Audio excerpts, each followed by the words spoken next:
Motherfucker. God damn it. All right, I'm already pissed off. I just recorded this entire podcast. If you guys saw my Instagram post, that's exactly when I realized that for some reason this podcast, when I recorded it, did not save. I'm so tired.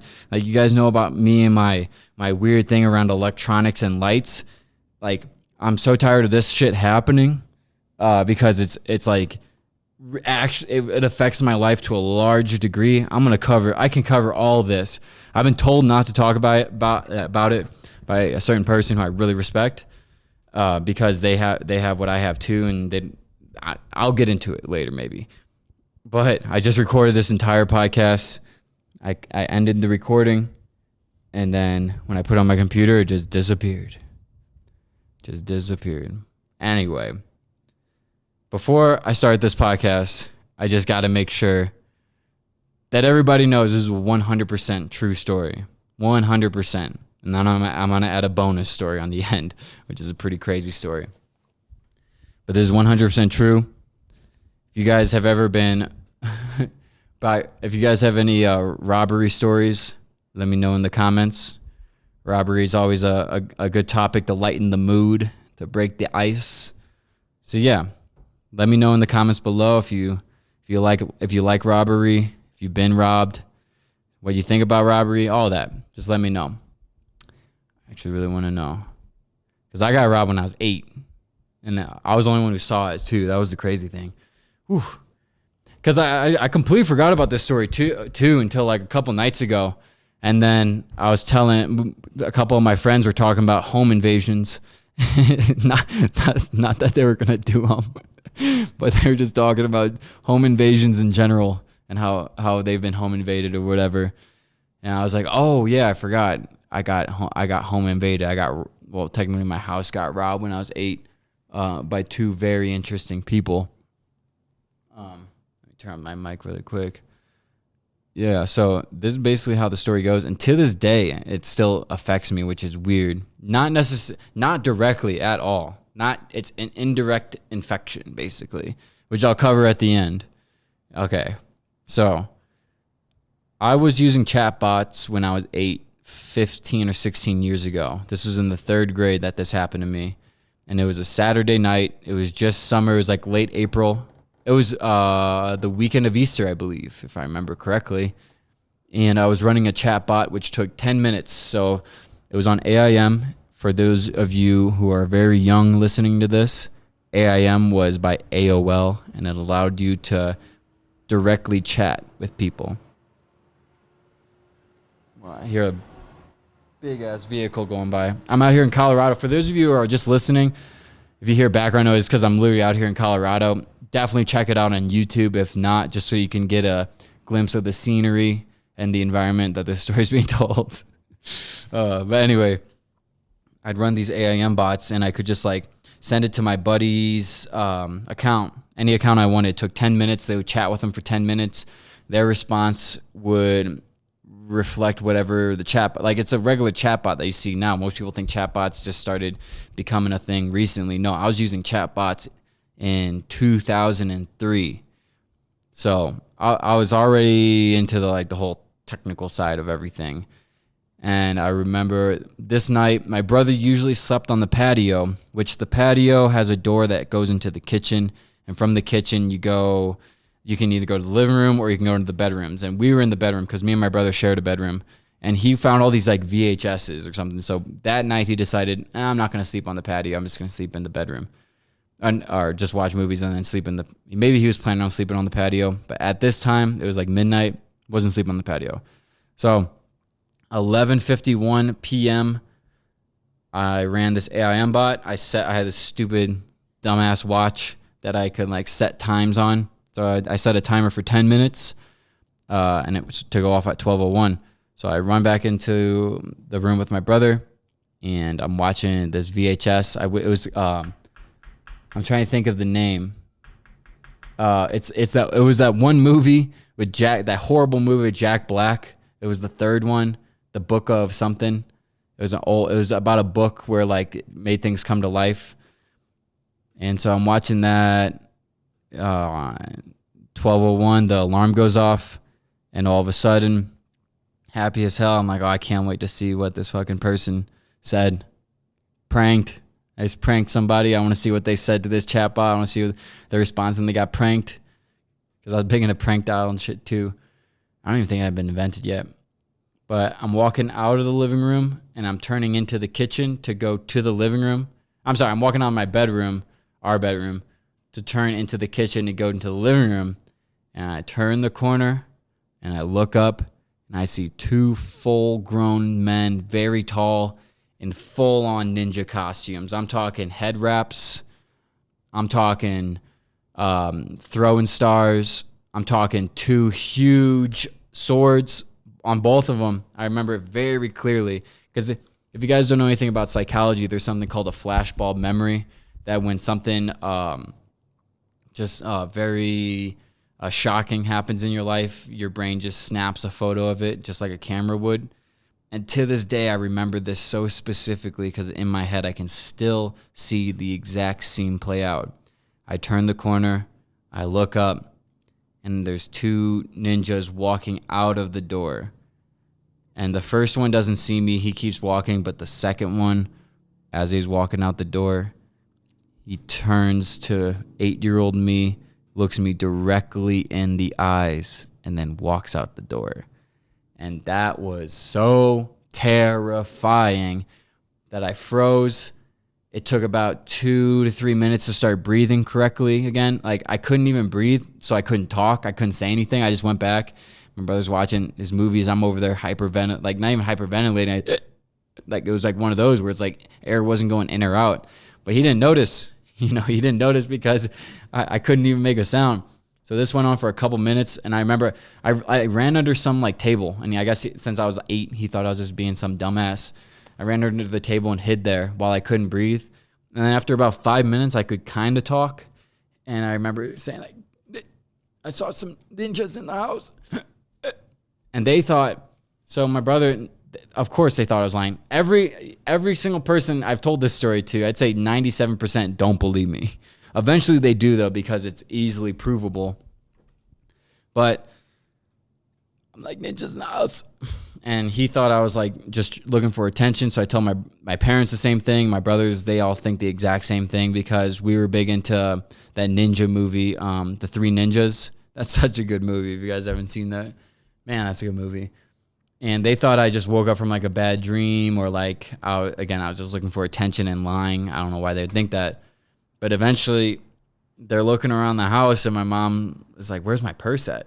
I can't find my purse." Because I think her cell phone was in there or something, and that's what she was looking for. She's like, "I can't find my purse anywhere. Where's my purse?" Eventually, they started believing it because the purse was missing. And they're like, "Maybe we should call the police." And so they called the police.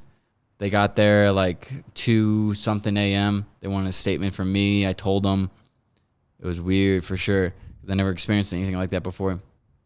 But the next morning, my dad's running around the neighborhood and like looking to see if they tossed the purse or if they could find anything related to what happened last night.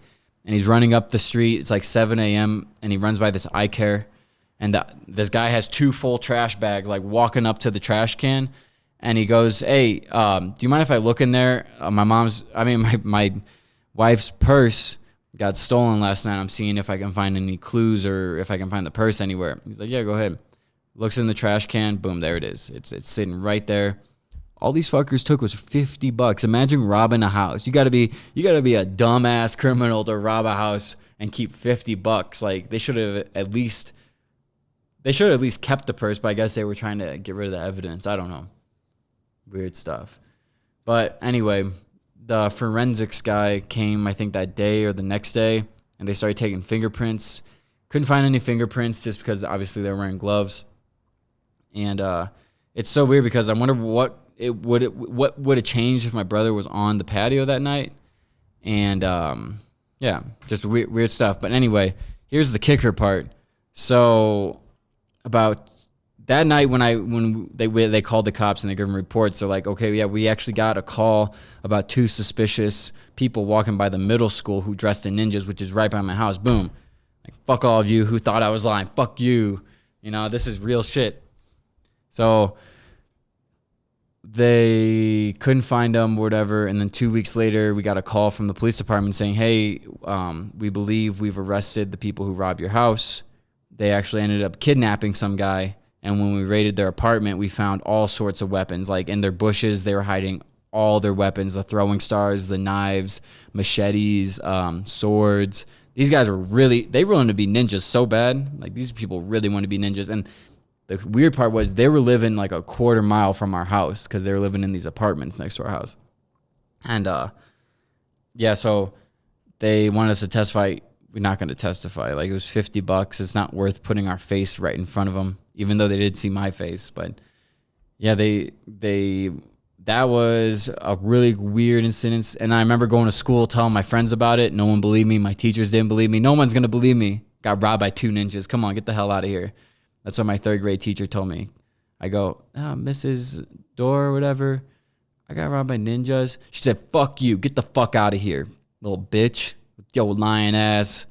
So it didn't really work out well in terms of it's like something crazy happened to me and nobody would believe me at all. I was just looking for some like reconciliation or whatever. But yeah, this is 100% true. This is all verifiable. When I said it still affects me to this day. I don't think like again, I haven't even thought about this story in years. It just happened to be brought up in conversation the other day, and I thought you guys might enjoy it. But what I've noticed my entire life is that no matter where I'm going, whether if I'm going to like my friend's bedroom or my friend's mom's bedroom, I always lock the door behind me, or just even entering their house, I lock the door behind me. No matter what, I always lock the door behind me. And like I was at my friend Tony's house. I've done this so many times at Tony's house where we're chilling in his bedroom. He's like, and then someone else shows up and then they're like, what the hell is the doors locked? And I'm like, oh, I didn't even notice. I don't even notice me locking the doors. I lock the door if I go into my bedroom. I lock the door if I go into my house. No matter where I'm at a friend's place, I'm locking all their doors. I'm just locking doors left and right. I'm like the opposite of a locksmith. Actually, I don't even know if that'd be the opposite. I feel like a lock picker is the opposite of a locksmith. I'm somewhere in between a locksmith and a lock picker. I just lock the door and forget about it. But that's what I meant. Like, that's why it still affects me to this day. It's weird. But not in a negative way. I think it's just heightened my sense of security. But I'd never gone through anything like that in my life. I did almost get robbed in LA. I'm going to make a podcast here soon. Just literally just talking about LA stories specifically. But I feel like it can be grouped in with this because it's so funny that this actually happened. And it's so weird. It really shows the power of intuition. So I was dating a girl named London, not in London, but she was living in Vegas. I was living in LA. And this is when I was an Uber driver. And I go to Vegas every once in a while, pretty consistently. And I went this one weekend, and then my friend Mike, who's like 30-something, was like, hey, like, again, I'm 21 at the time. He's like, hey, do you want to go to Vegas next weekend? I'm like, I'm here now, but I'm down to go next weekend too. It's hella fun. And I can see her too, since I was seeing her at the time. And so I pick him up at the airport, and he's like, yeah, I brought 2 of my friends with me. And it's like this couple, they're both like 45, 46. And so it's just like, it's me, London, who's 18 at the time. I'm 21. This guy who's like 31. And then this couple who's like 40 something. It's like very weird. And we're all in the same room, 3 beds. Just a weird instance. Like, so already it's uncomfortable. I'm like, oh, geez, this is going to be weird. And then she couldn't get into the clubs or anything because she had a fake. But like, you guys know Vegas. Like, if you guys know Vegas at all, they're not accepting no fake. Like, that is the hardest place to get away with a fake. But in terms of checking your ID at the table, it's not as bad as the clubs for sure, especially if you're not gambling. So we were there for a couple of days. I remember this is how stingy I was back in the day, just because I literally had to conserve every dollar. Mikey would be like, hey, you guys, we're going to the beach club. You want to go? I'm like, yeah, for sure. He's like, well, it's only $15 to get in. I'm like, yeah, can't do that. Hell no, $15. I'll sit my ass at the pool with her. Thank you very much. Like, I wouldn't even spend $15 for an entrance fee back then. That's why I wasn't going to the clubs either. It's $75 to get in, $25 a drink. Fuck you. It's so not worth it. But what this story's getting to is I didn't have the best time those couple days. I stayed till, I want to say I got there Friday and stayed till Monday morning. Yeah, 3 days. And so I don't know. We like went to the dam, which is awesome. You know, we went hiking and stuff. And then at night we would just walk through the casinos, bet a little here, bet a little there. I ended up losing like $60. So, and then like after food and the drinks we got, I'd say I spent like $210 that weekend, which I'm like, fuck, I spent $210. Is just, I could have probably made like 600 back in LA, just Uber driving. This is such a waste. Like that's literally how I was thinking back. That's so weird. That was only 3 years ago just under 3 years ago, where I was just like really concerned about losing $130 or $180 or $210, whatever it was. But anyway, Sunday night comes around and it was like 11 p.m. I'm like, you know what? Let's just go to blackjack. I'm going to try to count some cards this time and let's see what happens. So if you guys don't know, the issue with counting cards is I don't do it too often because you got to sit at the table for a while to actually get a good count, or the count may never even come and you just keep betting away money. But in this particular night, it was good vibes all around, great table. It was me and her. She used her fake, completely fine. I used my real ID to actually bet. And it was just me, these three other guys. We just started killing it. So when I was counting the cards, the count got all the way up to like plus 10, plus 11. And that's when I started doubling my bet. So usually I was doing 10 a hand. Now I was doing like 25 a hand. I kept doing that. And then eventually I worked it up to about $350. I'm like, holy shit. And counting cards actually does work. And so it started depleting a bit. I went down to 310, and then all of a sudden this guy was so fucked up, he spilt his dip spit oh god, it wasn't his beer, it was his dip spit. I forgot about that. Spilt it all over this table. So I cashed out, 310 in my pocket.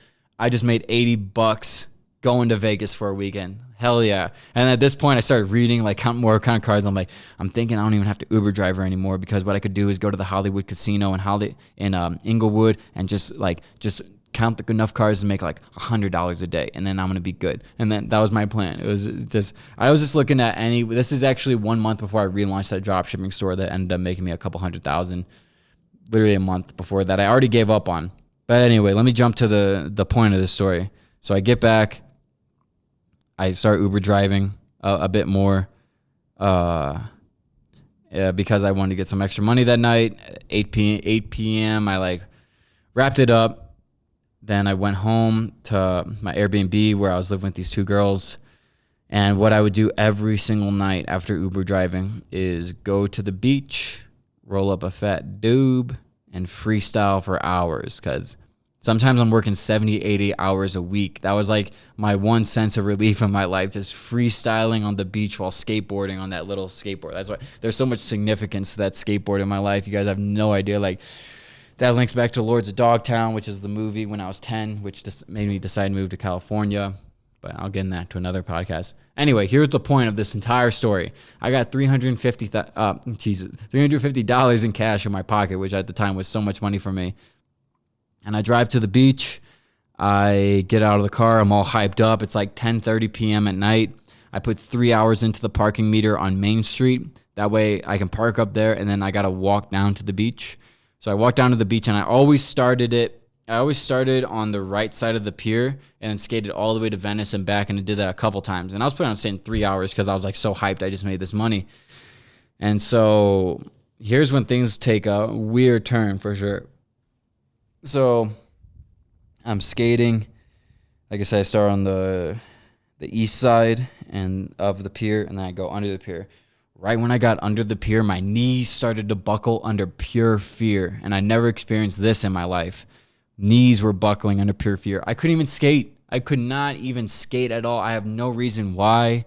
I don't know. I have no reason to be scared right now. Everything's going great. So I'm just like, what the hell? And I try to skate and I try to freestyle. I can't even freestyle. Like, I'm trying to think of the word. I'm like lapping over my words. Like, I can't talk right. I can barely even rhyme.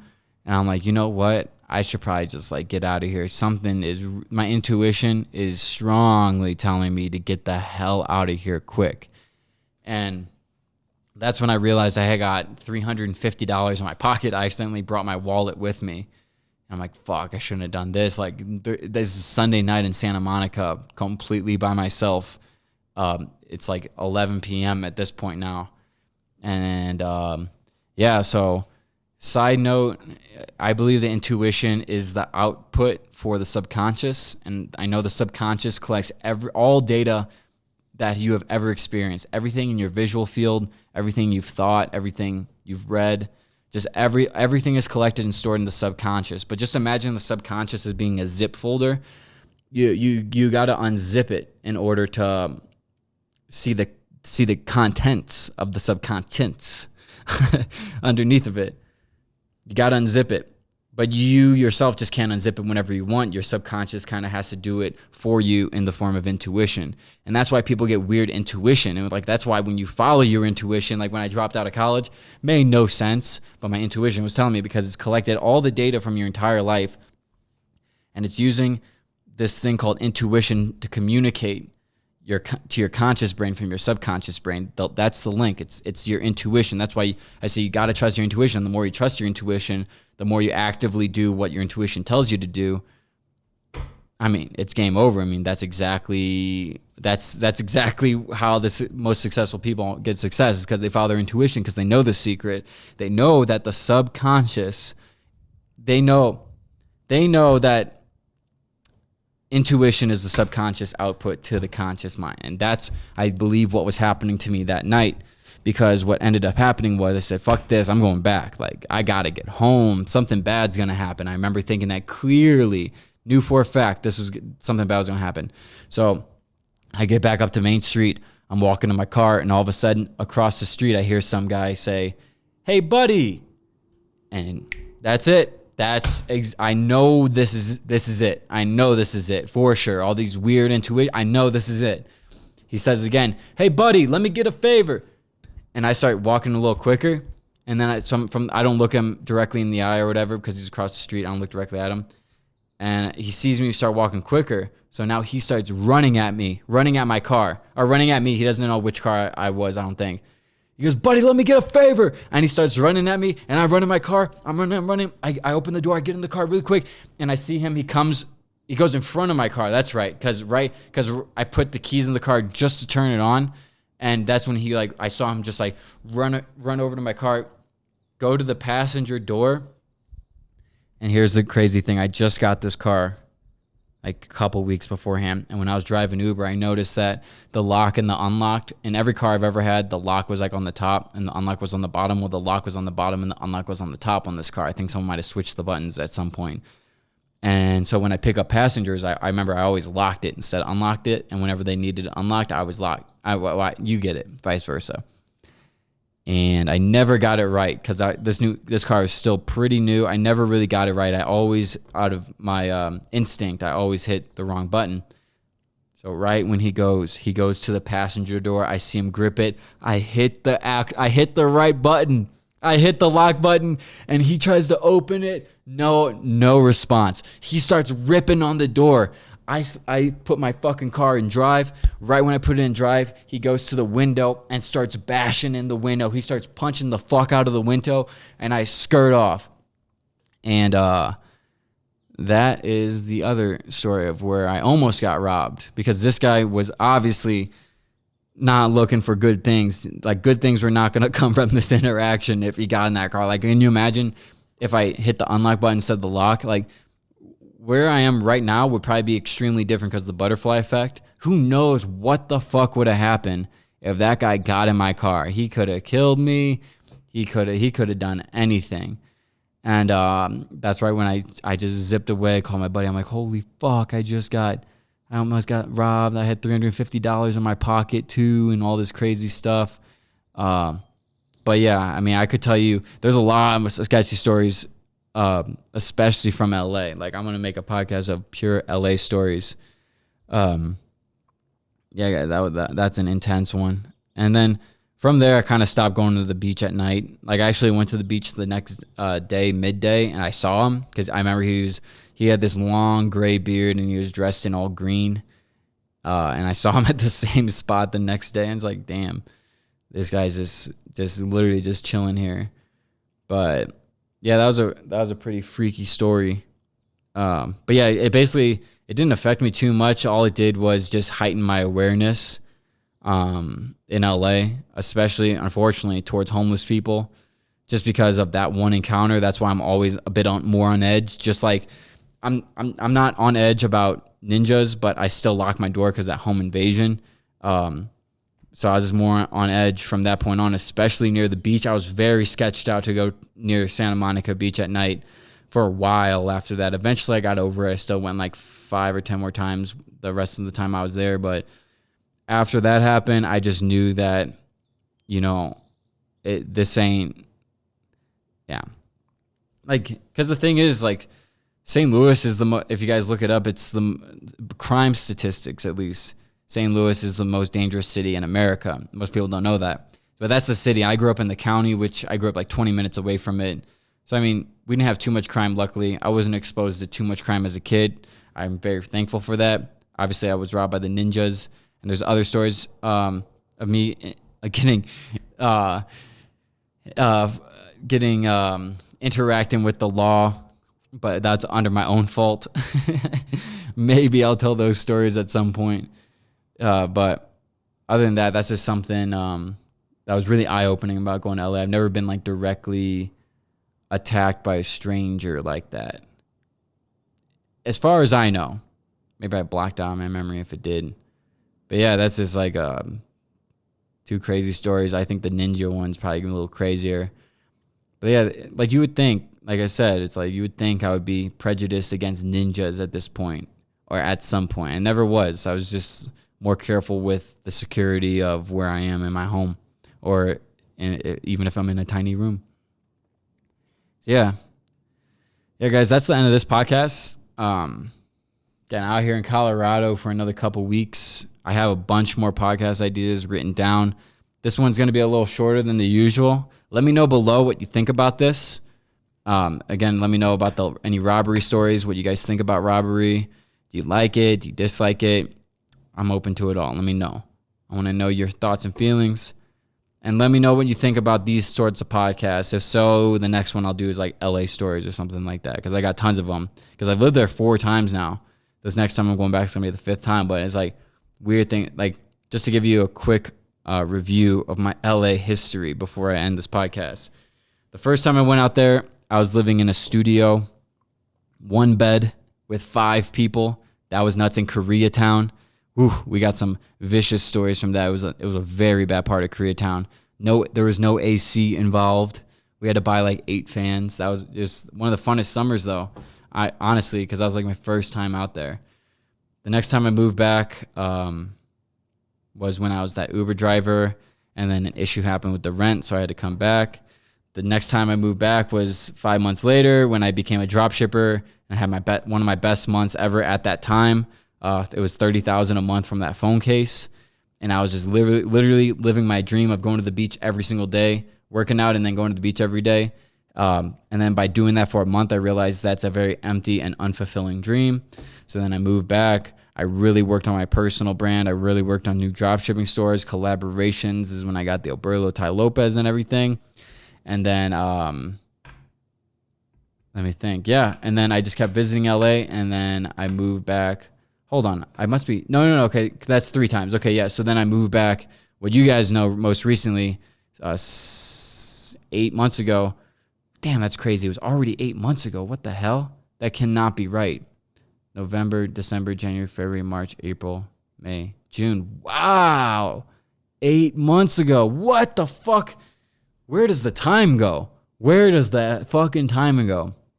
8 months ago, I moved into that Hollywood Hills home, and that was the 4th time moving there. And then, unfortunately, coronavirus, I realized probably not the best. Because, you're paying so much money to live in LA. And you're paying all this money to live in LA, but then what are you living in LA for if all the trails are closed and the beaches were closed? This is when coronavirus was going on.